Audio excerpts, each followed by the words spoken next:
अंबरनाथ नगर परिषद में सत्ता की लड़ाई अपने मोड़ पर पहुंच गई है। हाल के दिनों में नगर परिषद में राजनीति उठापटक देखने को मिली। यहां खुले टकराव के बीच होटल पॉलिटिक्स भी चर्चा में रहा। इतना ही नहीं, सदन के अंदर झगड़ा इतना गर्म हुआ कि चप्पलें तक चल गई। और ये सब साफ दिखाता है कि अंबरनाथ में राजनीति सिर्फ बहस और मीटिंग तक सीमित नहीं है, बल्कि बहुत ही तेज और संघर्षपूर्ण हो गई है। पूरी खबर बताएंगे आपको अपने आगे की खबर में। नमस्कार, मैं फिजा, स्वागत है आप सभी का 4 PM न्यूज में। दोस्तों, उप नगर अध्यक्ष के पद के चुनाव में शिवसेना के महायुति उम्मीदवार सदामामा पाटिल ने जीत हासिल की है। इस जीत के बाद ये साबित हो गया है कि नगर परिषद में शिवसेना की पकड़ अभी भी मजबूत है और वो अपने प्रभाव को बनाए रखने में पूरी तरह सक्षम है। ये जीत बीजेपी के लिए एक बड़ा ही झटका साबित हुई है। हालांकि हाल के नगर परिषद चुनाव में शिवसेना 27 नगर सेवकों के साथ सबसे बड़ी पार्टी बनकर उभरी थी और उसे 50% से अधिक वोट मिले थे। इसके बावजूद नगर अध्यक्ष पद का चुनाव अलग तरीके से हुआ, जिसमें बीजेपी ने जीत दर्ज कर ली थी। इससे साफ हो गया कि चुनाव परिणाम और सदन में सत्ता की लड़ाई हमेशा एक जैसे नहीं होते। कभी वोटों की संख्या ज्यादा होती है, लेकिन सत्ता के पदों पर जीत किसी और पार्टी की होती है।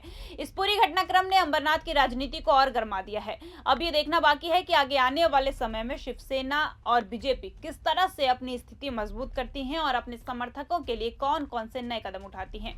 ये लड़ाई केवल पदों की नहीं, बल्कि नगर परिषद में किसकी पकड़ ज्यादा है, इसका भी बड़ा मुकाबला है। साधारण भाषा में कहें तो अंबरनाथ में सत्ता की ये लड़ाई अभी खत्म नहीं हुई है। सबकी नजरें अब अगले कदम पर है और हर पार्टी अपने प्रभाव और वोटरों की पकड़ बढ़ाने की कोशिश में लगी हुई है। दोस्तों, नगर परिषद में बीजेपी को सत्ता में बने रहने के लिए लगातार कठिनाइयों का सामना करना पड़ा, क्योंकि उनके पास केवल 15 नगर सेवक थे।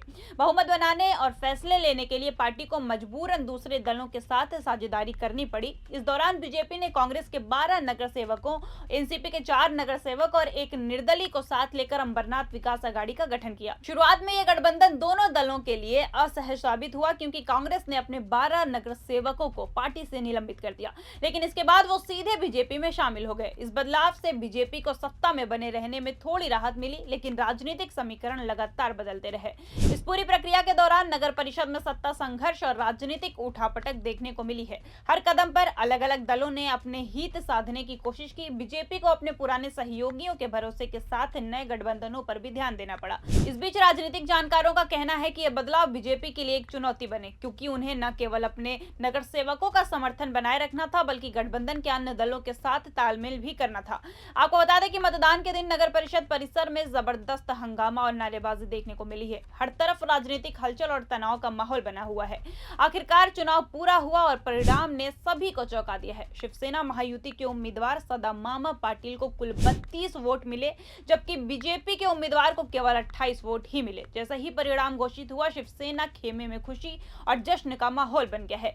राजनीतिक जानकारों का कहना है कि इस चुनाव में बीजेपी प्रदेश अध्यक्ष रविंद्र चौहान की कोशिशें नाकाम रही। उन्होंने सोचा था कि इस नगर परिषद पर अपनी पकड़ बनाए रखी जा सकती है, लेकिन श्रीकांत शिंदे ने अपने संसदीय क्षेत्र में सक्रिय भूमिका निभाते हुए शिवसेना महायुति के लिए परिणाम को अपने पक्ष में मोड़ दिया है। इस जीत के साथ श्रीकांत ने अपने राजनीतिक गढ़ को सुरक्षित रखा, जबकि बीजेपी को पीछे हटना पड़ा। दोस्तों, बीजेपी को लगा था कि अंबरनाथ नगर परिषद में सत्ता का रास्ता अब उनके लिए साफ हो गया है, लेकिन इस बीच राजनीतिक खेल ने अचानक नया मोड़ ले लिया है।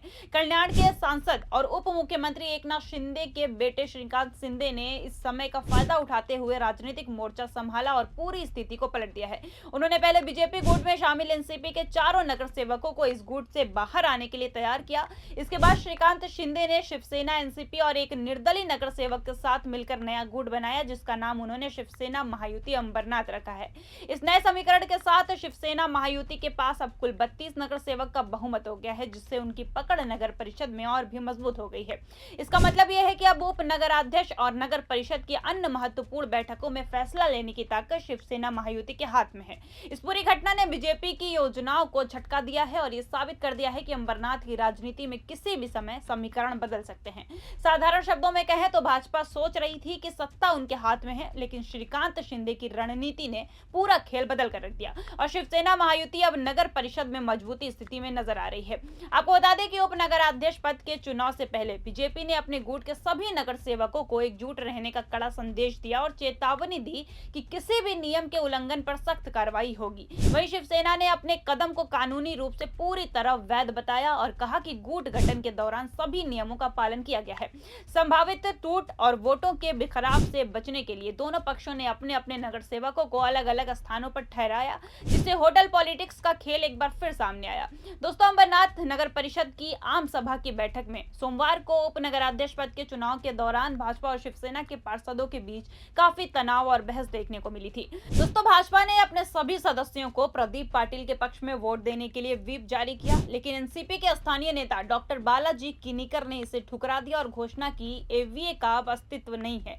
इसके बाद शिवसेना ने अपने उम्मीदवार सदाशिव पाटिल को उपाध्यक्ष पद के लिए नामित किया। बैठक में दोनों पक्षों के पार्षदों के बीच तीखी नोकझोंक और बहस हुई और कुछ भाजपा पार्षद नाराज होकर चप्पलें लहराते और शिवसेना उम्मीदवार पर चिल्लाते भी दिखे गए। इस पूरे घटनाक्रम ने चुनाव की गर्माहट और राजनीतिक तनाव को और बढ़ा दिया है। अब देखना यह होगा कि अब आगे क्या है। खैर, आपको बता दें कि महाराष्ट्र में 15 जनवरी बीएमसी चुनाव होने वाले हैं और जिसको लेकर बयानबाजी और तेज हो गई है। खैर, आज के लिए बस इतना ही। वीडियो पसंद आई तो लाइक, शेयर एंड कमेंट जरूर करें, सब्सक्राइब करना ना भूलें। तब तक के लिए नमस्कार, मिलते हैं अब आपसे अगली बड़ी खबर के साथ।